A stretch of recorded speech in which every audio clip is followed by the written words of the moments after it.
Charles Starkweather was born to a poor yet hard-working family, but like many other killers, his formative years were unhappy ones.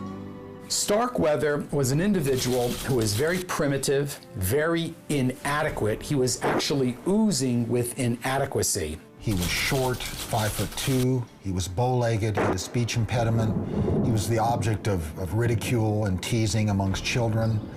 He took a job as a garbage man in a high-class neighborhood, and he was known to shout curses and insults from the truck to the people in this neighborhood. He just wanted to kill because he was so angry and filled with hatred towards the world itself. But Starkweather's life took a turn when he met schoolgirl Carol Ann Fugate, a then 13-year-old from the Belmont area of Lincoln. All these years he had been picked on, and here's someone that actually liked him, wanted to hang out with him and be around him. He really took to doing everything he could to impress Carol. He'd buy her stuff, whatever he could afford. Really made her the center of his life.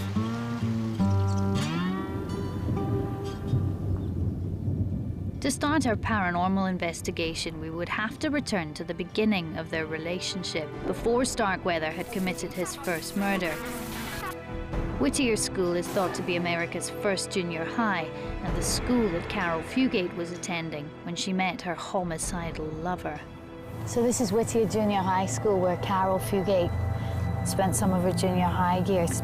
And this was really where it all began for Carol Fugate and Charles Starkweather. This building has never been paranormally investigated before.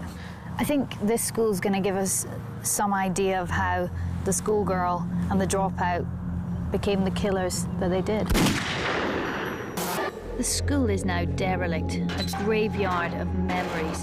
The long, lonely corridors are deserted, the classrooms empty.